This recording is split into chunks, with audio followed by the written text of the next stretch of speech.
Welcome to Guardians of the Secret Coffee Talks. Today we're going to be going over False Tongue, so grab your coffee and let's dive in. Also, if you aren't drinking a pumpkin spice latte right now, what are you doing with your life?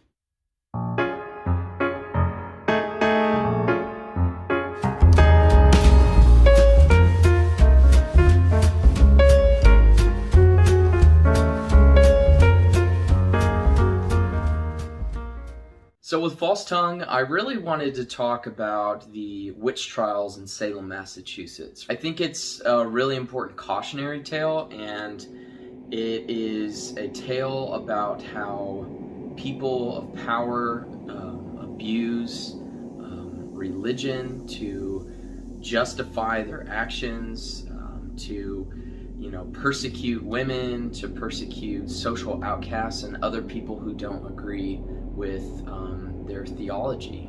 The song starts off with the lines, "Deep in the woods where it all began, souls be damned in this frigid land." And the imagery that I was using here was mainly like a call or a shout out to the movie The Witch, where it's kind of just isolation within the woods. You don't know what's happening. There's a lot of paranoia and confusion. And in reality, back then, outside of that movie, but in the real world, paranoia at that time for witches and for paranormal activity, that was through the roof. The next line is, "Friends turn on friends, daughters turn on mothers, now suffer unto others." With these lyrics, I'm specifically talking about Salem at the time and how the community there was starting to really just have a lot of beef between each other.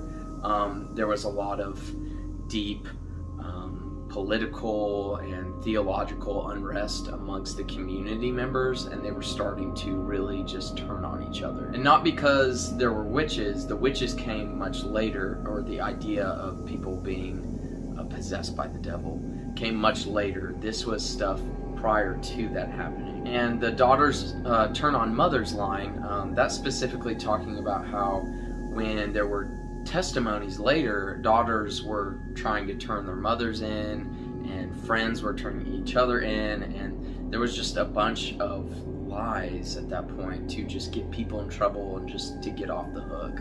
But at that point also, there wasn't really, the people there weren't looking for justice to be done. They were looking for a plea, or they were looking for a guilty sentence.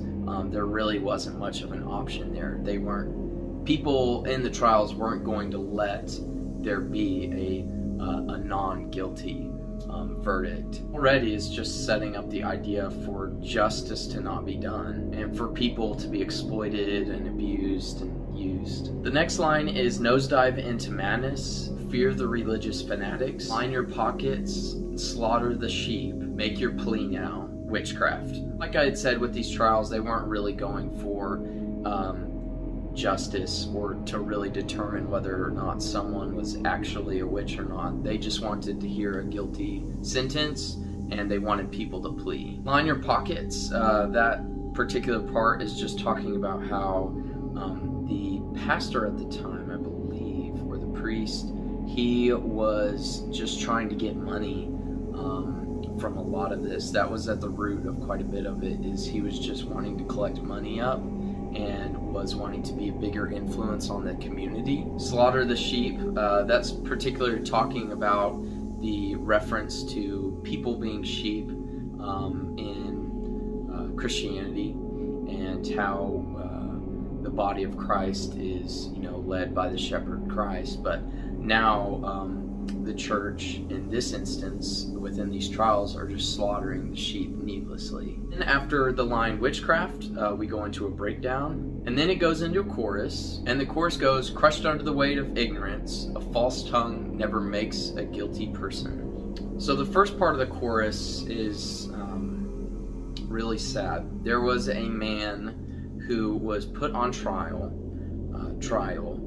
to determine if he was a warlock or in league with evil spiritual entities, and they were wanting him to plea. He refused. He was like, "I'm not a warlock. I don't know what you're talking about. I'm not going to say that I am, because I didn't do that." So what they did was as punishment to get him to plea, they put tons of rocks on him, on his chest, on his stomach, over his whole body. And I'm pretty sure that was a common, that's happened a couple of times throughout history, where they use that as like a way to punish people. But anyways, the way you do it is you put the rocks on, or a big slab, and then you keep piling rocks on top and on top and on top until the weight just kept getting bigger and bigger.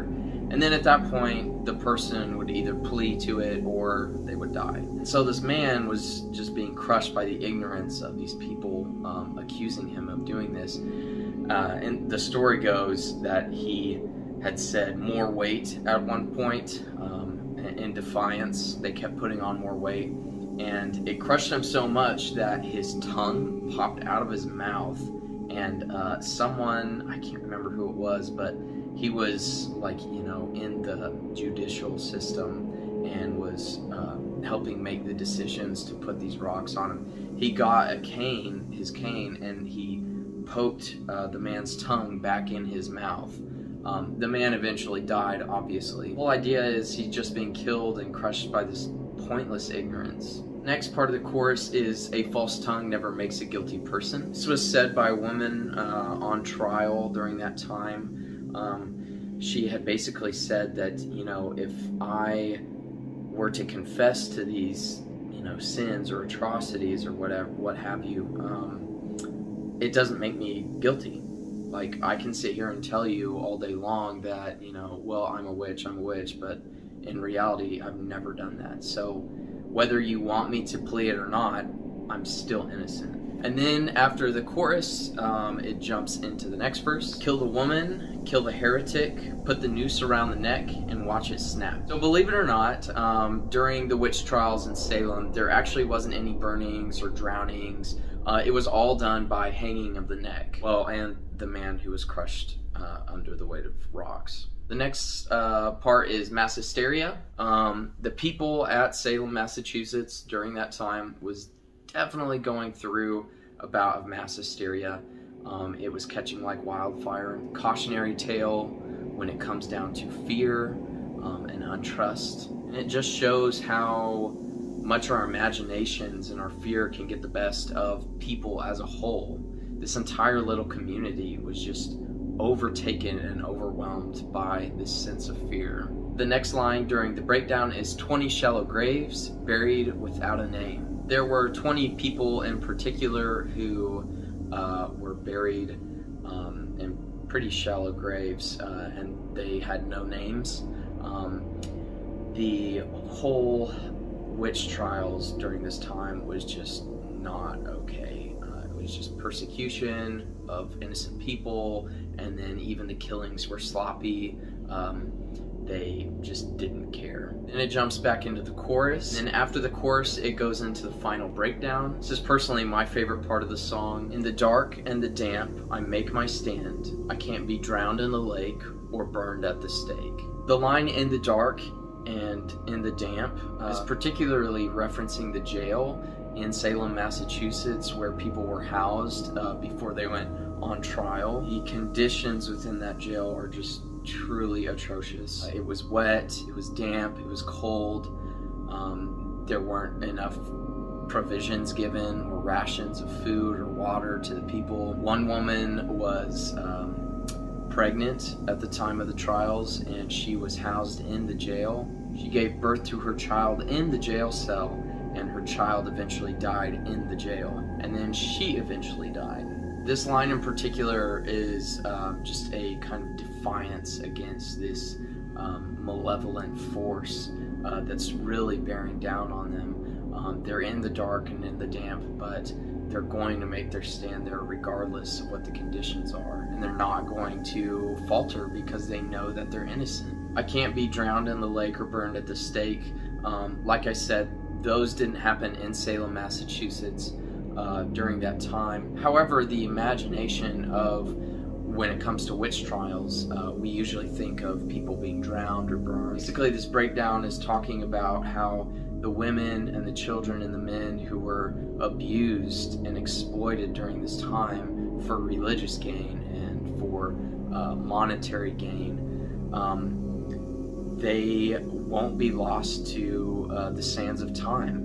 They won't be drowned in the lake, and they won't be burned at the stake. They're going to make their stand, and they will be heard. As a Christian, I think it's important to understand that we are given this duty to not exploit or use other people, and that we can't hold religion over other people and use it to manipulate and destroy or bring down communities or people in general, or even justify it to kill others. That's not what the message of God is about. So the song as a whole is just very sorrowful, but also really pissed off, because these are injustices that are happening, and it shouldn't be happening. And if you are a Christian, this should make you pissed off, because it's not okay. And whether you like it or not, that's still being brought up in today's society. Violence is still being used in the name of God. God doesn't approve of that. For my non-Christian listeners, I hope this is just a cool song for you to get down to. The imagery is cool. I also hope it brings about or stirs up something about like justice and bringing justice to the people who are innocent social outcasts. And knowing that even as we move forward in humanity, we try our hardest to not repeat the mistakes of the past. This has been Guardians of the Secret Coffee Talks. There will be more to come very soon, so keep your eyes peeled for it.